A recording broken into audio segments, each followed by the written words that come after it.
El sistema respiratorio contiene dos porciones, una conductora y una respiratoria. La porción conductora va a empezar desde la cavidad nasal hasta los bronquiolos terminales, mientras que la porción respiratoria va a comenzar con los bronquiolos respiratorios y terminará con los alvéolos, donde se va a realizar el intercambio gaseoso. Es de tener en cuenta que en la porción respiratoria se va a realizar el intercambio gaseoso, importante para poder llevar oxígeno a las diferentes células de los diferentes tejidos. Bien, ahora vamos a comenzar con la porción conductora. En la porción conductora se contiene la nasofaringe y la laringe. Comenzando con la nasofaringe, vamos a contener un epitelio típico respiratorio, que es el epitelio cilíndrico ciliado pseudoestratificado. Con respecto a su tejido conectivo, va a contener una gran vascularización, ya que es partícipe en la producción de moco. Y también tiene diferentes glándulas seromucosas y elementos linfoides, como lo puede ser en su cara posterior la amígdala faríngea. Sin embargo, en esta zona de la cavidad bucal y nasal vamos a contener diferentes amígdalas o tonsilas también pueden ser llamadas como tonsilas, como lo puede ser la tonsila o amígdala faríngea, la lingual e incluso la palatina, formando este círculo muy importante para la identificación de las diferentes amígdalas. Estas amígdalas tienen una función inmune, la cual responde a diferentes agentes infecciosos. Con respecto a esta cavidad nasal, vamos a delimitarla a la nasofaringe y la laringe a través de las coanas. Estas coanas van a tener esta función delimitadora. Con respecto a la laringe, vamos a contener diferentes estructuras especiales, como lo pueden ser am, la, la epiglotis, las cuerdas vocales, y también tiene sus diferentes porciones, como lo puede ser la nasofaringe delimitada por las coanas, la orofaringe y la laringofaringe. A esto ya corresponde exactamente a la laringe. Ahora bien, ¿qué vamos a encontrar en esta zona? Aquí podemos ver a la epiglotis, aquí podemos ver a las coanas y aquí podemos encontrar la diferencia entre el canal respiratorio y el canal digestivo, que va a estar delimitado gracias a esta estructura de acá, que ya la mencioné, que es la epiglotis. Ahora bien, estas estructuras se presentan ante diferentes estímulos, como lo pueden ser estímulos del aire y también lo pueden ser estímulos como lo son los alimentos que consumimos en el día a día. Es decir, esta orofaringe va a estar conectada con la cavidad bucal y esta cavidad oral va a tener unas fuerzas de fricción que van a ser mandadas a la orofaringe. Y esta orofaringe va a responder generando un típico epitelio, que es el epitelio plano estratificado no queratinizado. ¿Por qué? Porque se enfrenta ante diferentes alimentos que van a poder friccionar y dañar el epitelio. Por lo tanto, genera su propio epitelio que pueda ofrecer la resistencia necesaria para que no se dañen las células. Mientras que en estas dos porciones, como lo son la nasofaringe y la laringofaringe, no se va a encontrar esto. Solo se va a encontrar un epitelio respiratorio.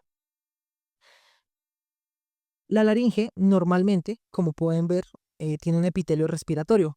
Simplemente no lo va a tener en la orofaringe y también en una porción especial de las cuerdas vocales. Pero ahora necesitamos saber qué son las cuerdas vocales, cuáles son las cuerdas vocales falsas y cuáles son las cuerdas vocales verdaderas. En la histología vamos a llamar a las cuerdas vocales como el pliegue ventricular y a las cuerdas vocales verdaderas las vamos a llamar como pliegue vocal. Ahora bien, vamos a explicar cómo es este corte histológico.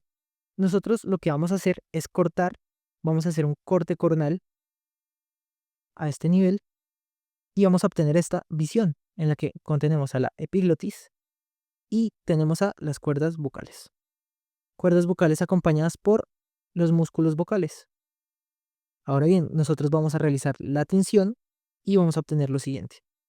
El pliegue ventricular en la porción superior, pliegue ventricular y el pliegue vocal. Aquí se puede observar. Ahora muy bien, estos pliegues El pliegue ventricular se va a diferenciar gracias a su cantidad de glándulas seromucosas. Y el pliegue vocal se va a diferenciar ya que tiene un tejido conectivo, pero va a estar conectado al músculo vocal, que le va a permitir cambiar el tono. Ahora bien, este pliegue vocal también, al realizar los diferentes cambios en la fonación, va a presentar diferentes fuerzas de fricción.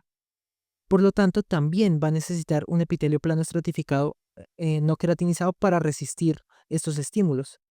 Mientras que el pliegue vocal sí va a contener un epitelio respiratorio. Epitelio respiratorio y el pliegue vocal, un epitelio plano estratificado no queratinizado. En cuanto a las funciones de estas cuerdas vocales, ahora vamos a tener una vista superior. En este caso, tenemos que en la respiración no forzada, estas cuerdas vocales van a estar ligeramente abducidas, mientras que cuando tenemos una respiración forzada en la que tenemos que utilizar diferentes músculos accesorios de la respiración, vamos a obtener la máxima abducción de estas cuerdas vocales para permitir el paso de aire. Ahora, se cierran en caso en que nosotros estamos cantando, estamos hablando e incluso cuando estamos comiendo. Cuando se cierran estas cuerdas vocales, al recibir el aire que va a venir desde el sistema respiratorio, van a empezar a vibrar y van a generar un diferente tono. Tono que va a ser controlado o va a depender de la longitud de estas cuerdas vocales. Es decir, que si yo tengo unas cuerdas vocales que son muy largas y son muy distensibles, van a, van a vibrar con menos tensión. Estas son menos tensas y son propias de los hombres, mientras que las mujeres tienen unas cuerdas vocales mucho más tensas, lo que hace que vibren mucho más rápido y generen un tono agudo. Por eso los hombres tienen un tono grave y las mujeres un tono agudo. Ahora, con respecto a las diferentes funciones histológicas de la nasofaringe, vamos a contener que su epitelio tiene cilios, y estos cilios lo que van a hacer es permitir la deglución del moco, que va a contener diferentes partículas que no queremos que vayan al sistema respiratorio. Es decir, aquí yo voy a tener, por ejemplo, diferentes cilios a nivel de la tráquea que van a empezar a transportar el moco. Aquí yo tengo el moco y yo quiero que suba, suba, suba. O en este caso, por ejemplo, los cilios, quiero que manden este moco. ¿A dónde? A la orofaringe para que puedan ser deglutidos. Y una vez ahí ya puedan ser eliminados del cuerpo. También dentro de esta porción del sistema respiratorio vamos a tener un reflejo muy importante que es controlado por el nervio vago. El nervio vago va a enviar sus diferentes fibras que son de tipo A delta, ya que estas fibras A deltas tienen una velocidad de conducción demasiado rápida y este reflejo necesita ser inmediato. En este caso, por eso se utilizan fibras A delta. Ahora, ¿para qué sirven? Bueno, si yo consumo un alimento que va, puede por distintas razones ir hacia el sistema respiratorio, lo que va a ocurrir es que este nervio se va a activar. Cuando se activa, lo que va a ocasionar es primero el cierre de la epiglotis y segundo, el cierre o la aducción de las cuerdas vocales. Luego de eso, va a permitir la contracción, va a enviar fibras eferentes motoras para la contracción de los músculos accesorios de la respiración y esto va a ocasionar que eh, el alimento o la partícula extraña salga eh, del sistema respiratorio. Esa es la función principal del reflejo tosígeno. Claramente, también al enviar estas fibras motoras van a permitir la apertura de la epiglotis y también de las cuerdas vocales. Con respecto a la nasofaringe, otra correlación clínica corresponde a la sinusitis. Esta sinusitis va a ser generada por una infección. Esta infección va a ocasionar una producción de moco y esta producción de moco también va a aumentar la respuesta inflamatoria. La respuesta inflamatoria va a generar un aumento en el diámetro de la mucosa. Si tengo un aumento del diámetro de la mucosa y un mayor número de moco que se acumula, va a aumentar la presión. Si aumenta la presión, voy a empezar a presionar las estructuras adyacentes a las cavidades nasales. Y aquí encontramos, por ejemplo, el periósteo. Entonces, tengo mucho moco acá y lo que va a hacer este moco es presionar y va a activar las fibras de dolor llevadas por el nervio trigémino. Esto va a ocasionar dolor en el paciente ante cualquier infección. Por último, en otro tema, con respecto a las infecciones, tenemos la laringitis, en la cual, como su nombre lo dice, es una inflamación de la laringe. Esta inflamación va a ocasionar que estas cuerdas vocales no puedan ser distensibles, no se puedan mover y eso puede generar disfunciones en el tono. Entonces, el tono, no vamos a tener un gran control del tono y la persona va a tener una de dos, o una voz ronca o va a tener que generar susurros para poder hablar, ya que estas cuerdas vocales no se mueven. Continuando con la porción conductora del sistema respiratorio, contenemos a la tráquea. Esta tráquea es muy especial debido a que tiene diferentes cartílagos. Para ser más específicos, tiene de entre 10 a 12 cartílagos en forma de C, que van a tener un borde cerrado, que va a corresponder al borde que mira hacia nivel anterior, y te va a tener un borde abierto, que va a mirar hacia posterior. Este borde abierto va a estar conectado a los diferentes músculos traqueales. Este músculo liso traqueal, que va a ser muy importante en la función de la tráquea. Además, tengamos en cuenta que la tráquea en su histología va a tener tres porciones. El epitelio, este epitelio, o más bien la mucosa, va a contener al epitelio y a la lámina propia. Esto corresponde a la mucosa. Va a tener su tejido conectivo, que va a contener diferentes glándulas. Este tejido conectivo también va a contener en la porción posterior al músculo liso y la porción posterior de la tráquea va a contener una adventicia. ¿Qué es esto que la va a estar rodeando? Esto que podemos ver acá, esta es la adventicia. Y no olvidar también que el tejido conectivo va a contener un tejido conectivo especializado, que es el cartílago de tipo hialino.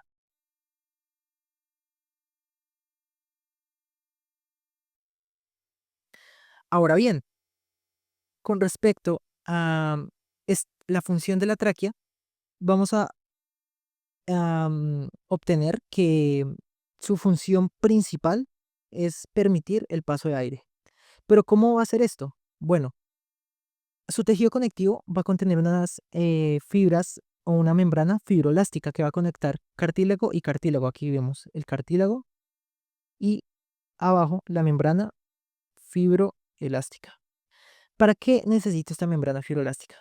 Para permitir que esta tráquea cambie su diámetro y cambie su tamaño durante la inspiración. Yo necesito que esta tráquea se alargue. Y además, el músculo liso traqueal va a permitir que el diámetro de la misma disminuya. Esto para permitir un paso más rápido del aire. Con respecto a los cilios, también van a tener la misma función que el de la nasofaringe, es decir, transportar el moco para que sea deglutido a nivel de la orofaringe. Con respecto a las correlaciones clínicas de la tráquea, vamos a encontrar que esta tráquea, nosotros sabemos que tiene un epitelio respiratorio. Epitelio respiratorio que va a tener diferentes células, por ejemplo, las células calciformes, las células cilíndricas ciliadas, basales, células en cepillo y las células SNET. En este caso, este epitelio especializado respiratorio va a recibir diferentes estímulos. Recordemos que en un mundo ideal, lo único que pasaría es aire limpio. Sin embargo, los fumadores, tiene- el tabaco, por ejemplo, tiene diferentes sustancias que van a dañar a este epitelio. Cuando daña a este epitelio, lo que hace el epitelio es decir, ok, yo estoy siendo dañado, por lo tanto voy a empezar a generar una capa protectora que me permita no sufrir más y no dañar a este órgano. Por lo tanto, empieza a generar células escamosas. Células escamosas. ¿Qué pasa? Cuando genera estas células escamosas, pues sabemos que estas células tienen una función protectora. Sin embargo, no tienen la capacidad de producción de moco ni la función especializada de las células del sistema respiratorio. Entonces tenemos una tráquea que está más protegida, pero es menos funcional. Aquí, a este paso de un epitelio cilíndrico a un epitelio estratificado se le conoce como metaplasia. ¿Una metaplasia de qué tipo? De células escamosas, porque está pasando de un epitelio cilíndrico, ciliado, pseudoestratificado a un epitelio eh, escamoso. Una vez tenemos esto, pues ya vamos a tener una capa completa de células estratificadas. Y en tal caso, pues obtenemos a un carcinoma in situ. Aquí podemos ver, esta es la tráquea normal, ¿verdad? Vean el epitelio y sus cilios. Ahora, ¿qué está pasando? Esta paciente se expuso al humo del tabaco por 20 años. ¿Qué va a pasar con su epitelio? Va a empezar a estratificarse. Aquí perdimos cilios y tenemos un epitelio estratificado con menos función. Ahora bien, una vez este epitelio cruza la membrana basal, se va a conocer como el carcinoma escamoso a nivel traqueal. Es decir, aquí vemos, por ejemplo, que esta es la membrana basal y aquí vemos diferentes células que ya pasaron al tejido conectivo o a la lámina propia. Aquí es donde conocemos el término de cáncer y es desde aquí donde están los vasos sanguíneos y en los vasos sanguíneos se puede generar la metástasis a diferentes órganos.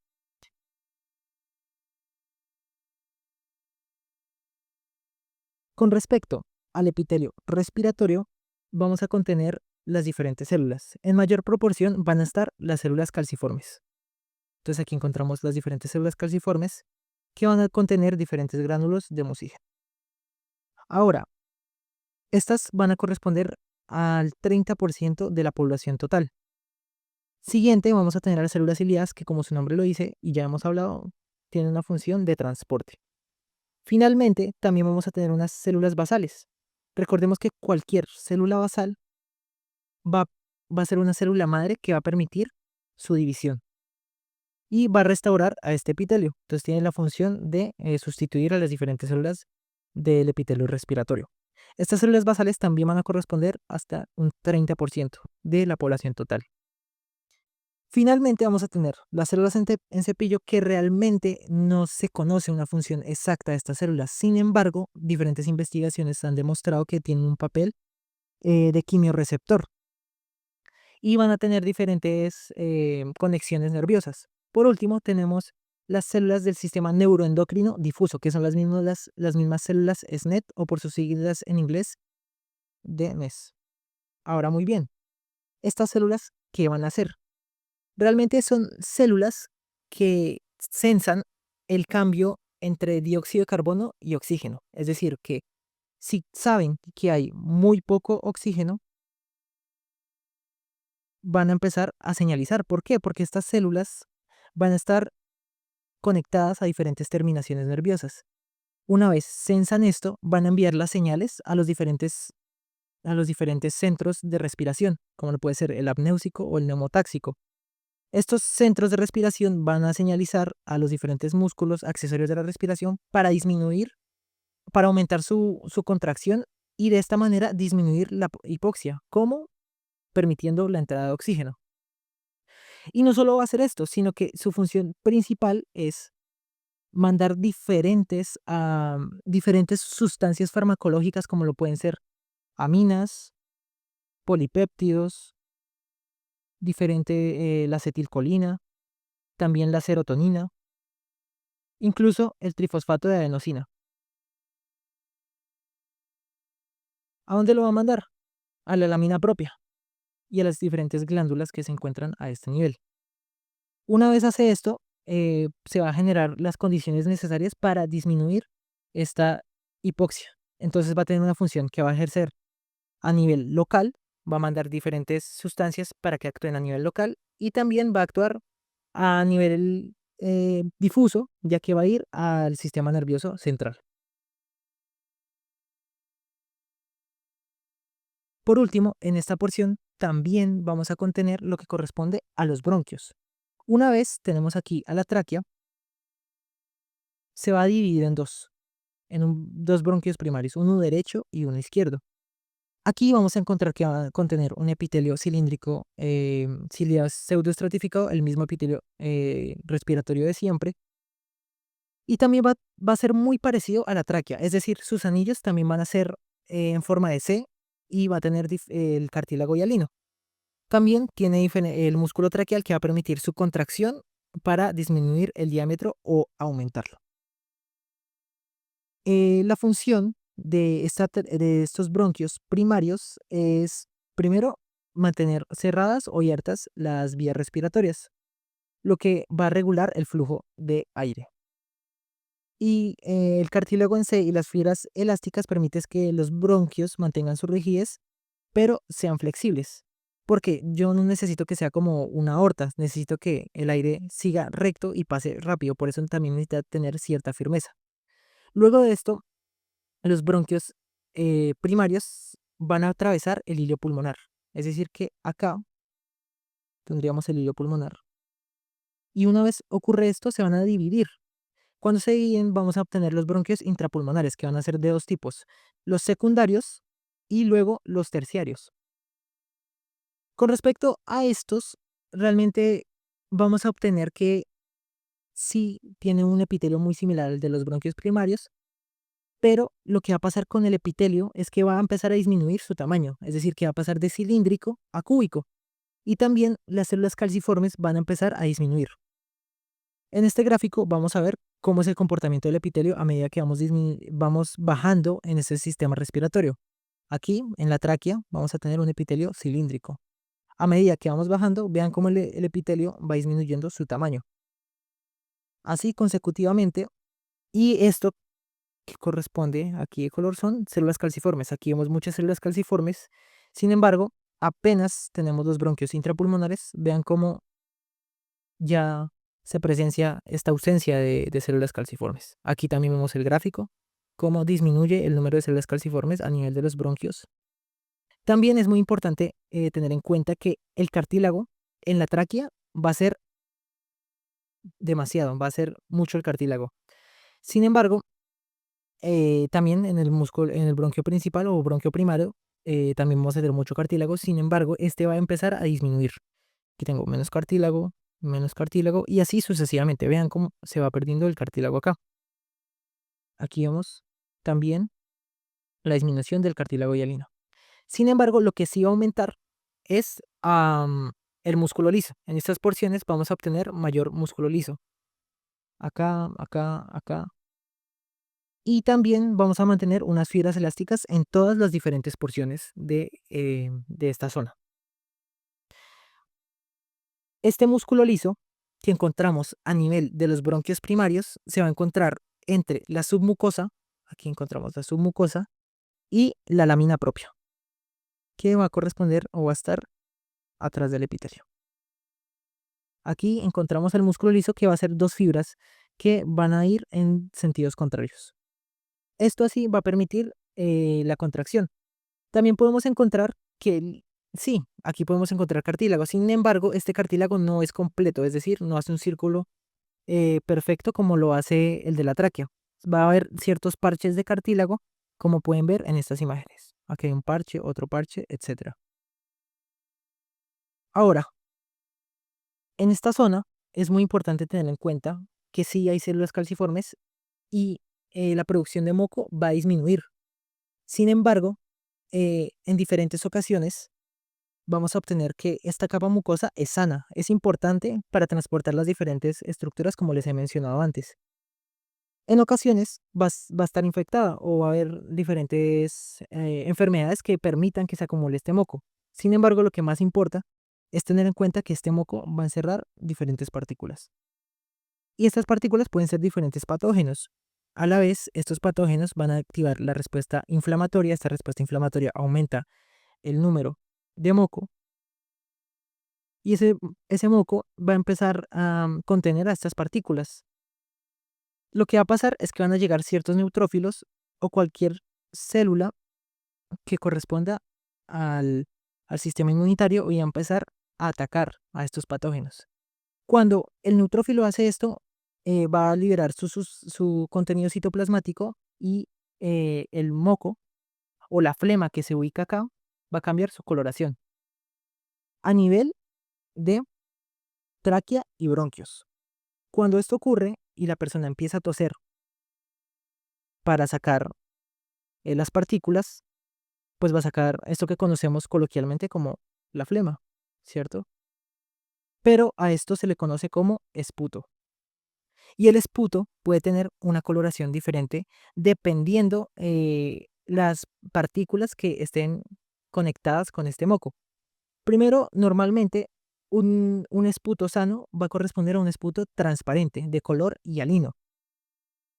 Ahora, cuando es de color blanco y espumoso, vamos a estar sospechando de una enfermedad pulmonar obstructiva crónica, también conocida como EPOC. Cuando corresponde a un color verde o amarillento, también estaríamos pensando en alguna infección bacteriana ocasionada por la liberación citoplasmática de los neutrófilos. De color rojo o rosado, es muy importante tener en cuenta que el color rojo nos está indicando que la sangre está saliendo. ¿Y por qué la sangre está saliendo? Porque el reflejo de oxígeno a veces puede ser muy fuerte. Y cuando es muy fuerte, empieza a dañar los capilares que se encuentran en el tejido conectivo de la tráquea y los bronquios. Entonces empieza a salir la sangre. Y esto nos está indicando que hay un daño ocasionado por el reflejo de oxígeno. También un color espumoso pero rosado nos podría estar indicando una insuficiencia cardíaca, ya que la persona, aparte de este esputo de color rosado, va a presentar síntomas como disnea, es decir, una incapacidad o una dificultad para respirar, am, entre, entre otros. Importante también conocer que el esputo de color negro va a ser común en las personas que fuman y también a las personas que están expuestas a a la minería o a diferentes partículas que van a darle esta coloración al esputo. Para finalizar la porción conductora del sistema respiratorio, ahora vamos a hablar de los bronquiolos y de los bronquiolos terminales. Los bronquiolos son considerados la 10ª o 15ª generación de la ramificación dicotómica del árbol bronquial. Normalmente los bronquiolos tienen un diámetro de 1 milímetro, mientras que los bronquiolos terminales van a tener un diámetro de 0,5 milímetros. Ahora, ¿por qué son importante generar esta diferenciación entre bronquiolos y bronquios? Bueno, primero que todo, los bronquios sí van a tener cartílago, mientras que los bronquiolos no tienen cartílago. Algo muy importante es que esta 10ª o 15ª generación de divisiones am, son conocidas como bronquiolos, ¿verdad? Pero estos bronquiolos a su vez van a tener un bronquiolo primario, secundario y terciario. En cuanto a los bronquiolos primarios, son la primera división después de los bronquios. Es decir, tengo acá bronquio primario, un bronquio secundario, terciario, y una vez ya se acaban estas ramificaciones, encontramos los bronquiolos. Estos bronquiolos son bronquiolos primarios. Y luego van a pasar a ser bronquiolos terminales, que también son conocidos como secundarios. Y estos bronquiolos terminales van a dar fin a lo que corresponde la zona de conducción del sistema respiratorio. Es decir, que una vez tenemos de 10 a 16 divisiones, se va a acabar la zona de conducción. Ahora muy bien, vamos a hablar un poco del epitelio. El epitelio en este caso va a empezar a variar porque tenemos células cilíndricas que van a empezar a ser células cúbicas con cilios y además van a estar acompañadas de células exocrinas bronquiolares que también son conocidas como células club y o antiguamente también llamadas células de la clara. Van a tener una capa muscular, van a tener dos capas de músculo liso que van a permitir su contracción para cambiar el diámetro y el tejido conectivo es muy importante saber que va a tener fibras elásticas. Estas fibras elásticas son importantes ya que durante la inspiración lo que necesitamos es que se abra el diámetro de esto, ¿verdad? Entonces lo que van a hacer estas fibras elásticas que están acá van a hacer jalar o contraerse de manera simultánea para permitir que este diámetro aumente. Con respecto al músculo liso, este músculo liso se va a contraer durante las etapas finales de la expiración. Eso es normal en una condición fisiológica. Sin embargo, hay diferentes enfermedades como el asma en la que esta contracción es muy sostenida. Sin embargo, más adelante lo voy a explicar. La función principal de los bronquiolos es el transporte de aire. ¿Llevarlos a dónde? A los alvéolos, que es la porción final de todo el sistema respiratorio y hace parte de la zona o la porción respiratoria, donde se va a generar el intercambio de CO2 y oxígeno. Ahora, muy bien, los bronquiolos terminales también van a tener la misma configuración histológica que los bronquios o los bronquiolos primarios. Los bronquiolos terminales, como había mencionado, son la última porción y de la zona de conducción, y esa es realmente su importancia en cuanto a reparo anatómico. Ahora, muy bien, vamos a ver un poco más este epitelio. Lo importante saber es que son células cúbicas bajas que también van a variar con algunas células cilíndricas. Entonces aquí tenemos unas células cilíndricas y también vamos a tener unas células cúbicas. ¿Qué va a pasar? Aquí estamos hablando de las células club o células de la clara. Aquí volvemos a lo mismo. Tenemos un trayecto por el sistema respiratorio y en esta zona en la que vemos que el metabolismo de toxinas inhaladas es mayor, es lo que corresponde a la zona de los bronquiolos. ¿Por qué toma importancia este hecho? Porque aquí vamos a encontrar las células club y estas células club van a producir una sustancia que ayuda a metabolizar. También la encontramos en hígado, pero en este caso es conocida como el citocromo P450. Este citocromo P450 va a permitir el metabolismo de toxinas inhaladas.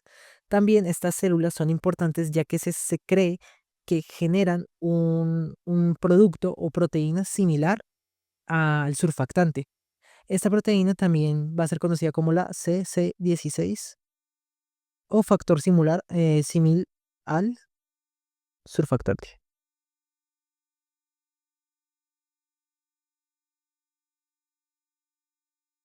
En los pacientes con asma, como estábamos mencionando anteriormente, se va a presentar esta gran cantidad de músculo liso que va a permitir una contracción prolongada que no va a permitir que en la expiración salga la cantidad de aire que es necesaria para poder generar este ingreso y salida de CO2. Sobre todo la salida. Lo que importa es que este CO2 se va a empezar a acumular, lo que va a generar síntomas de fatiga en la persona que tenga asma. Aquí vemos eh, una placa histológica de una persona normal y una persona con asma, donde vemos esta gran cantidad de músculo liso a su alrededor. Finalmente, también podemos tener que va a haber una gran acumulación de moco en los pacientes asmáticos. Podemos ver acá.